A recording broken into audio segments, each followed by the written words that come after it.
Why no one painted the Last Supper like this before Leonardo da Vinci. Before Leonardo da Vinci, no one painted the Last Supper like this. Artists had depicted the scene for centuries, but they avoided the most dangerous moment. Leonardo chose the exact second when Christ says, "One of you will betray me," not the ritual, not the calm, but the emotional explosion that follows. This single choice changed religious painting forever.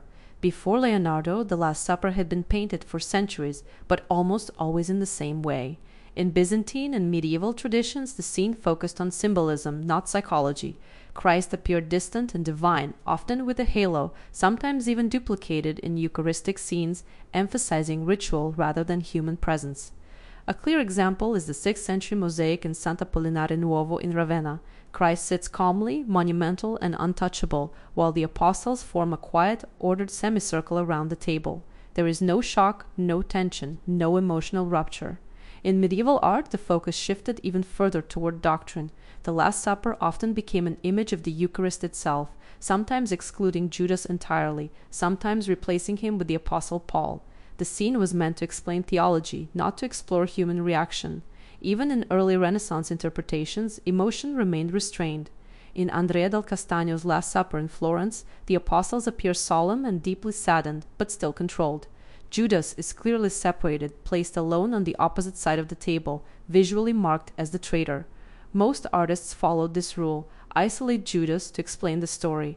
Leonardo broke that rule. He chose not to clarify, but to complicate. He asked not what happened, but what it felt like when the words were spoken. When Christ speaks, the room fractures. Fear, shock, anger, denial, grief, disbelief.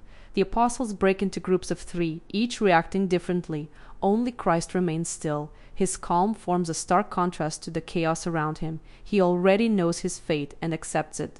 This emotional tension is the true subject of the painting. Despite the storm of emotion, the painting feels balanced. That's not accidental.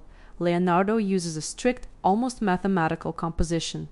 Christ sits at the exact center. The vanishing point lies at the bridge of his nose. His body forms a triangle, a symbol of stability and sacrifice. Behind him, 3 windows create a subtle halo of light, not a painted halo, but a natural one. Christ is human, mortal, yet monumental. Leonardo does something no one expected. He does not isolate Judas. Judas sits at the same table, wears similar colors, belongs to the same group. He spills salt, clutches a small bag, the silver, leans forward, tense and defensive. Leonardo shows Judas not as a monster, but as a man who was once chosen, and is now destroying that calling. This is one of the most unsettling aspects of the painting. The mural was painted in the refectory of the monastery of Santa Maria delle Grazie in Milan. As the monks ate, they sat across from Christ and the apostles.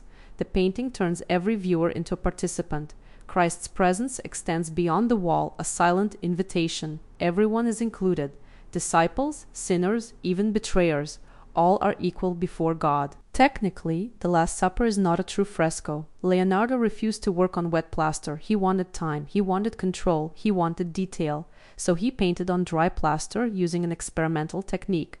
The result was disastrous. The painting began deteriorating almost immediately within Leonardo's lifetime. Over the centuries, people tried to save it, often making things worse. At one point, restorers attempted to remove the painting from the wall, only to realize it wasn't a fresco at all. It couldn't be detached without destroying it.